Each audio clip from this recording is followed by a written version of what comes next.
Hello music lovers, welcome to the channel. Thanks for stopping by this video. My final one, by the way. This is my last ever video. There won't be any more after this one. Well, unless next week I decide that I want to do another one.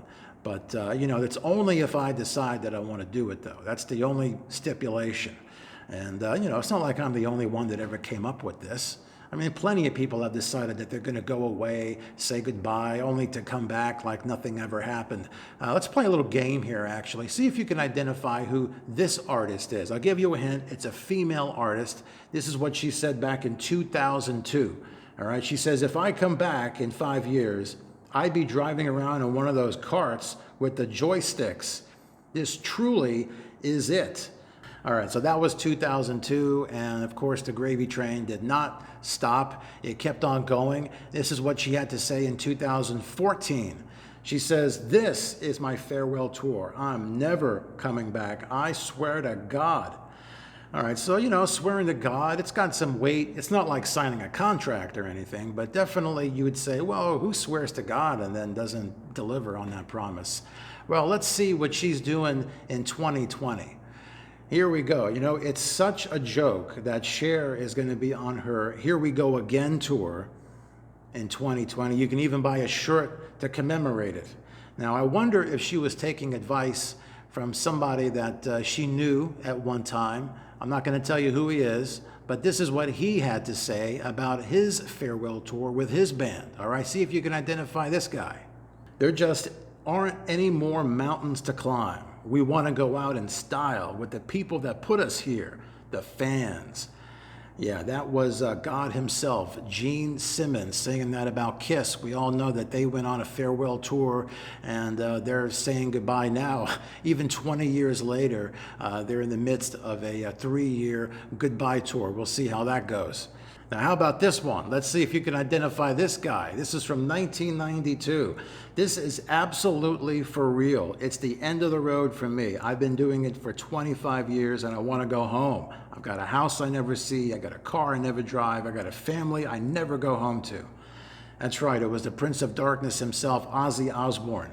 So yeah, that was 1992, and here we are on the verge of 2020, and Ozzy Osbourne's getting ready to go out on his No More Tours 2 tour with Judas Priest. And they're another band that announced that they were going to be leaving the stage early, and they're still around and looking to do a whole lot more music. Now see if you can spot this one, okay? And I'll give you a hint. It's from 1982. Here we go. There's so many new media concepts opening up now to us that I think touring in 5 years' time is going to be outdated anyway. It's got as big as it's ever going to get.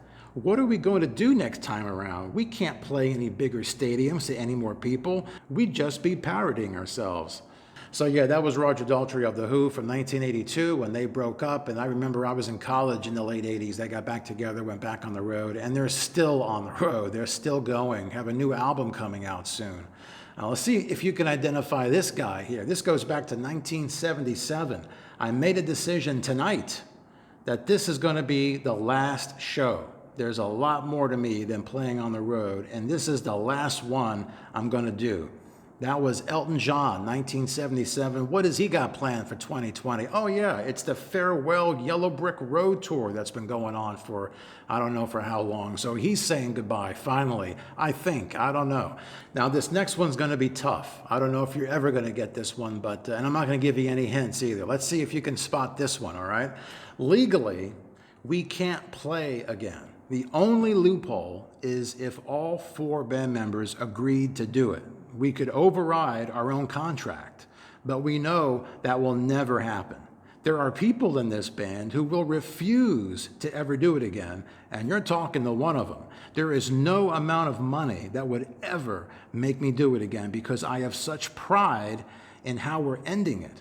Wow, I mean, this sounds like some pretty serious shit going on right here. A contract? They can't legally do it? Pride? Wow, let's keep reading. If anybody ever, and I don't believe anybody ever would, call any other band members and say, hey, it's been 10 years, let's do 10 shows, $1 million a pop. It could never happen unless all 4 band members agreed. So I don't know about this. All right, so presented with $1 million a pop for 10 shows, everybody in the band would have to agree to break the contract. Doesn't sound like very much of a stretch, but let's keep on reading here. And if we did agree, the way we've set it up, including this conversation right now, we'd have so much egg on our face, we have so much pride that that alone would stop it. So yes, the big reveal, Nikki Sixx of Motley Crue. How do we not know this? Motley Crue, of course, going through great lengths to tell everybody that this is it, this is the end, this is the final tour. This was about 6 or so years ago. They had a big press conference. That's where all these quotes come from. Big press conference. They showed up in a fucking hearse. They had tombstones with their names on it. That, Alice Cooper was there. It was a big event. They had a contract that they signed. This is it. We can't all four get out of this unless we all agree, which is no big deal. I mean, of course, if all four of you agree to get out of it, you're going to get out of it. Who's going to hold you to it? But then they took it a step further, that even our pride would get in the way. Basically, they were saying, look, there's just no way. There's no way we're ever going to get back together again. But my, how things have changed, right? Just this week, Motley Crue announces that they are ripping up the contract with an official statement, and this is what it says. Almost 6 years after signing a cessation of touring agreement, the contract is off the table because a whole new generation of crew heads are relentlessly demanding for the band to come back together. Following the huge success of their Netflix biopic, The Dirt, Motley Crue has seen a massive surge in new audience, and the band best known for breaking the rules has destroyed their cessation of touring contract in true Motley Crue fashion by literally blowing it up. So of course, there was an accompanying video that showed the contract getting blown up, and then they announced that they're going on a stadium tour in 2020 with Def Leppard and Poison. And actually, they should be going out with Kiss and Ozzy Osbourne. That would be a great tour. How about To Hell with Farewells? That would be a great tour. Maybe they'll be doing that one in 2025. But no, see, they weren't going on a farewell tour before. It was a final tour. Let's get that straight here, okay? This is what Nikki said at that conference a few years back. He says, Tommy said it best recently. So this is Nikki quoting Tommy. A farewell tour is when a band does a farewell tour and then gets back together and does another farewell tour and then breaks up and gets back together until there's no milk left in the titty. And it's a ripoff to the fans. And so we decided to call this a final tour and sign a contract telling you that this is real, because we want to be proud of Motley Crue and our fans to be proud of Motley Crue for decades to come. Now look, when the whole contract thing came up with Motley Crue, I knew it was bullshit. I mean, why are guys at this age deciding that it's over? What would make them say that? At first I thought maybe it was Mick Mars and his health, because I know that he's had some issues with his spine. Maybe he just can't physically do it, so they're just going out and saying, look, this is it. It almost makes it easy for them to do a contract knowing that you got a band member that can't physically do it.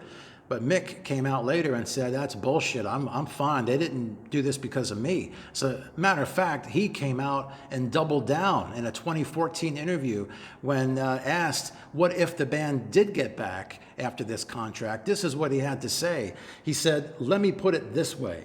If that happens, I will invite the world to come for free.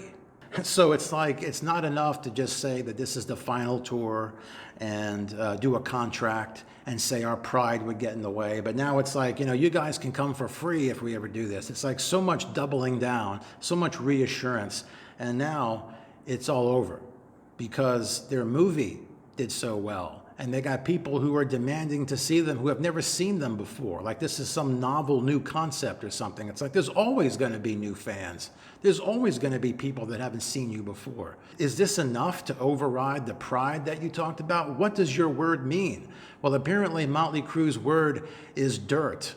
It means nothing, and it's all about the dirt. It's all about their book and their movie based on the book. And that's what this is all about. I did a video about Kiss saying that they were the most full of shit band ever. Well, step aside, Gene and Paul. I got a new bullshitter in town for you. That's right, Motley Crue, the biggest bullshit band in rock history. I hereby declare. There's no way around it. I've never seen a band take their dignity and their pride and put it on the line like this and just take a big dump on it, or maybe blow it up, however you want to look at it. Now, I know that there's going to be people that say, well, you're not a true Crue fan, because any true Crue head, wants to see Crue back no matter what. They don't care about the contract. And you're right. Diehard fans, they want everything and anything. They don't give a shit if there's only two guys left, if the guy can't even sing or whatever. They don't care. That's why they're called diehards. I'm not a Crue head. You can probably take all the Crue songs I like, put them on one CD, and you can throw away the others. I don't give a shit. Look, let me put it this way. Even I bought a ticket on the final tour. Now, I didn't go. I don't remember why, but I didn't go. I couldn't make it for some reason. I sold it. But I bought a ticket because I figured, you know what? This is the last time. I've never seen them. Might as well go see it. And so how many other people did that too? Now, you've got people who may have gone to the last show thinking, oh, this is special. This is the very last Motley Crue show. It's in LA, whatever. How special you feel now. And this whole thing with announcing farewell tours and goodbye shows and all this stuff, we need to cut this shit out. Unless you got a fucking disease, don't even use the F word, really. And I never wish this on anybody, but take a look at like Peter Frampton. He's got some kind of muscle disease. He doesn't even know if he's going to be able to play the guitar in another year or so. He went on a farewell tour. It just ended recently, and he's in the studio now working on multiple albums. If he does come back after going through this whole farewell business, it's because he overcame his disease, which is not likely, but that's something to celebrate. All right, Glenn Campbell. Yeah, this is a guy who had Alzheimer's disease. He had a farewell tour. He passed away not too long ago. Now if he comes back and does a show or a tour, we got bigger fucking problems than Motley Crue. But what I'm saying is that let's reserve it for the true farewell tours, the ones that deserve it, who go out with dignity, instead of these fucking clowns who get up and just, make these big announcements, signing contracts, putting their reputation on the line, and then taking a big fucking dump on it, and then celebrating it. All right, so let's talk about this movie, The Dirt. All right, I did a video about this before it came out, kind of speculating what might be in the movie, because this was based on a book called The Dirt, the infamous book, filled with all kinds of stories, Motley Crue stories as told by Nikki Sixx. And so I was like, well, how much? They can't put everything in the book in the film.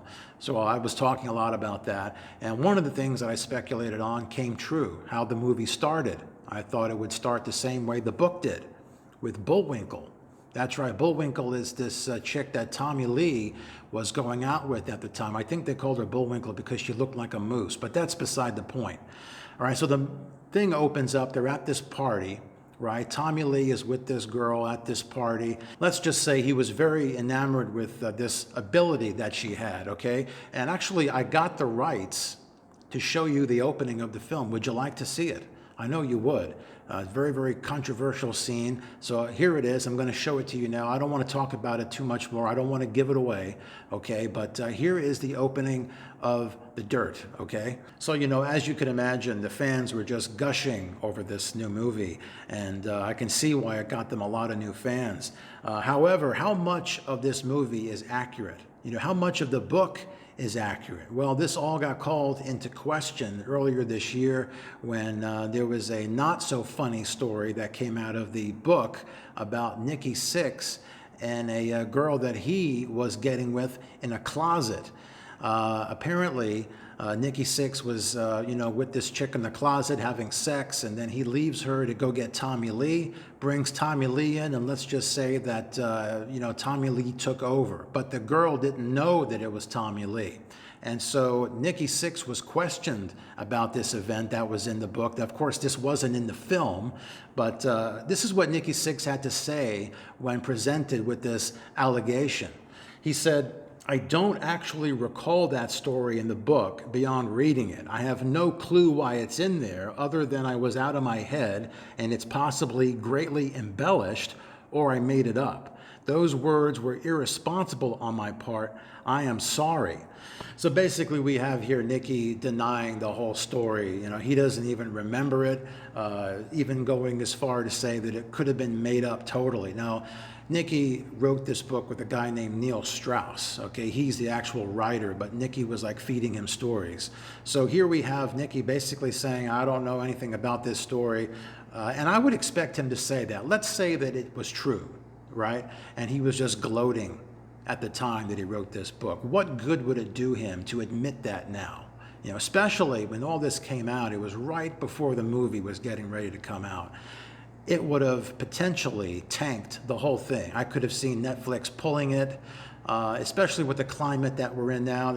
Especially at that time, there were a lot of women coming forward with allegations of these like guys in the movie business and everything that were just like assaulting them, a lot of inappropriate stuff. And so this was like lined up. Nicky was lined up for the slaughter. And so the only thing he could do was to deny it, because how could it ever be proven? And so he did what he did. Whether it was true or not, who knows? But it sets the stage for what we're going to get into next here, which is talking about how the whole book might have been bullshit. So now he goes further and he says this: I had lost my sobriety and was using drugs and alcohol to deal with the disintegrating relationship, which I still to this day regret how I handled. I honestly don't recall a lot of the interviews with Neil. He's talking about Neil Strauss, who helped him write the book. I went into rehab in 2001 and really wish I would have done my interviews after I was clean and sober like I am today. So, you know, here we have Nicky Sixx basically calling into question the entire book. You know, he says that when he was doing the interviews, he doesn't even remember what he was telling Neil Strauss. He was fucked up on drugs, and that he wished that he had done the interviews when he was sober. So how much of this book is really accurate? You know, how much is truth? How much is lies? How much is exaggerations? Well, to get a little bit of a clue into that, all we got to do is look ahead to the story, the infamous story with Ozzy Osbourne that was in this book and also featured in the film. This is one of those things where it's like, after hearing this story and seeing this, it's like, you know, why doesn't Ozzy Osbourne have his own movie? That's what we need. And so basically the story goes like this. Motley Crue were on tour with Ozzy Osbourne, who was just at this point, you know, this is after the whole Randy Rhoads thing. Ozzy Osbourne was doing drugs. They were at this pool at the hotel, and you know, Ozzy came out and he wanted to do some blow, but they didn't have any. So he basically, according to the story, Ozzy Osbourne snorted a line of ants. Okay, and then it gets worse after that, but let's just start with that. Now, also at the pool side was Jakey Lee, the guitarist who was playing with Ozzy at that time. And here's what Jakey Lee recollects about that story. He says, I was there, and I never saw ants. I was right there. He snorted a little spider.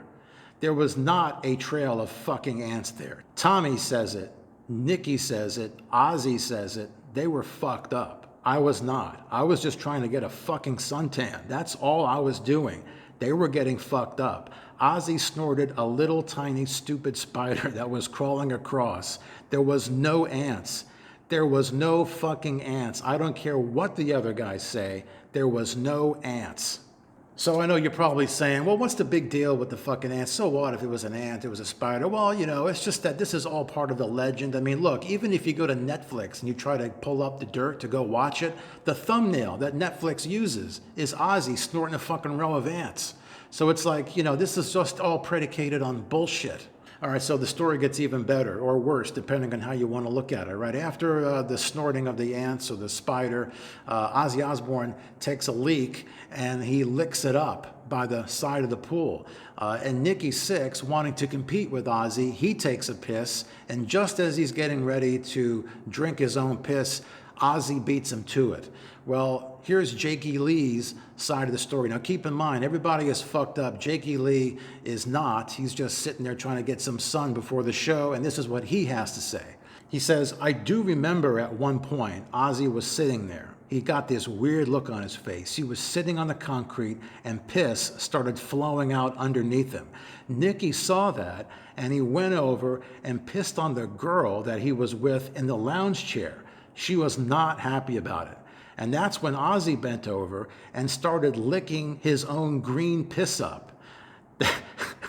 I mean, that's where I said, okay, I'm out of here.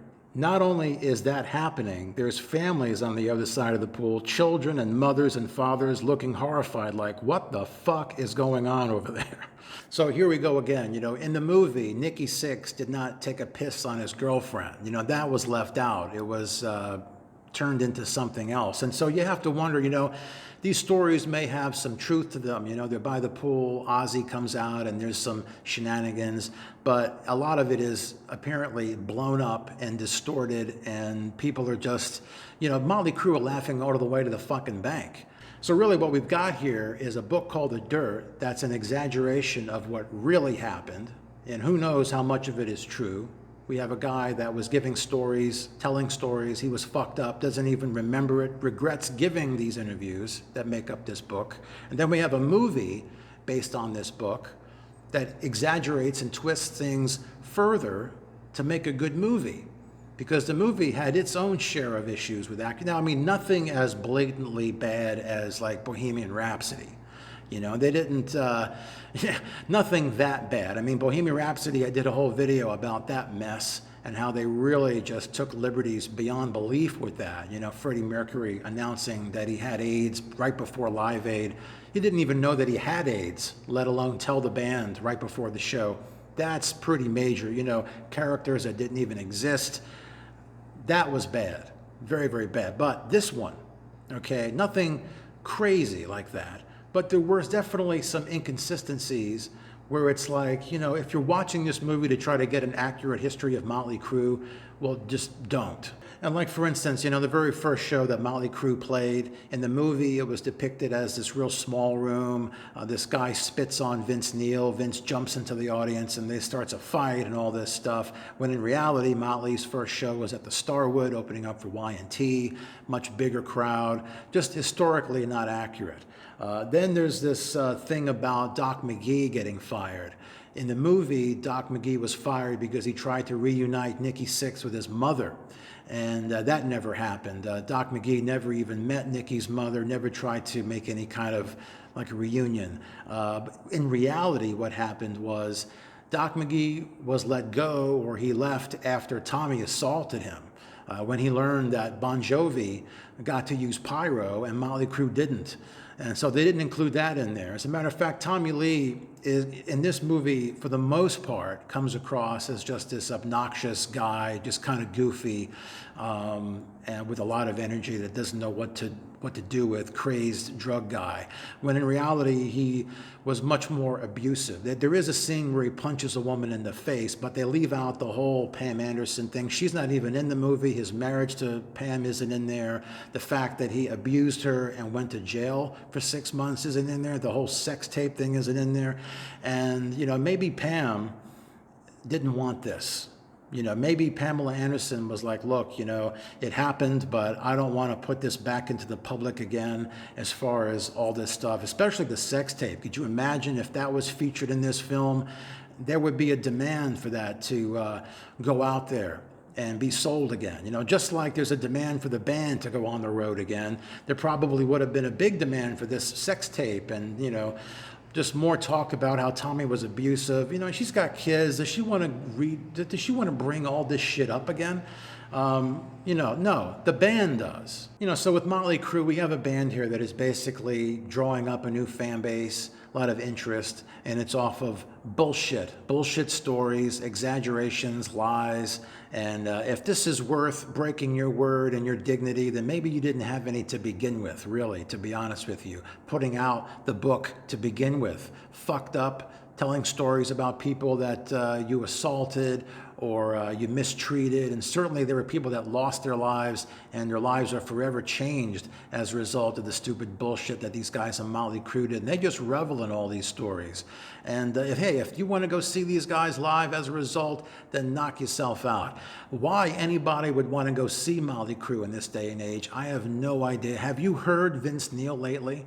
I mean, do you even call that singing? I really have to know. I mean, I thought Paul Stanley sucked these days.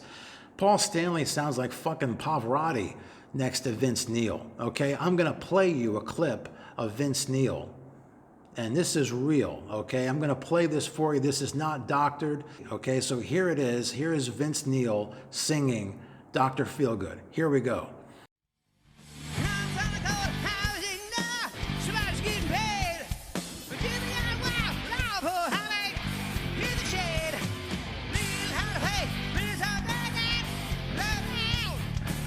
To the sweet people on the street, oh, that give me town.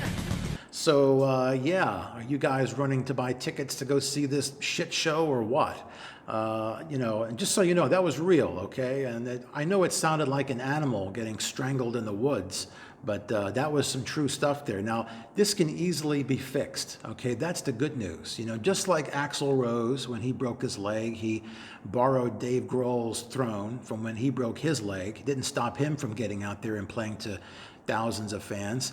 And you, Vince, all you got to do is get in touch with Paul Stanley, and he'll probably loan you or rent you his karaoke machine. Paul's not going to let it go for free. I just have a feeling, I don't know, it's just a gut feeling. So what do you think about this whole Motley Crue mess? You know, what do you think about a band that puts their word, their reputation, their dignity, their pride on the line, and then takes a big pisser all over it? Does that matter to you? Are you lining up to go buy tickets to hear Vince Neil butcher the English fucking language? What do you think about the Dirt movie, which is based on a bunch of bullshit stories, exaggerations, and probably lies too? Does it make a difference to you? Does it make a difference to Motley Crue, the most full of shit band in history, who has basically lived on their bad reputation and bullshit stories, and they've come for another round to take a piece of your action? So what do you think about all this? Drop it down below. Give this video a thumbs up if you enjoyed it. Hit that subscribe button too, and I'll be back soon with some more videos. All right, take care.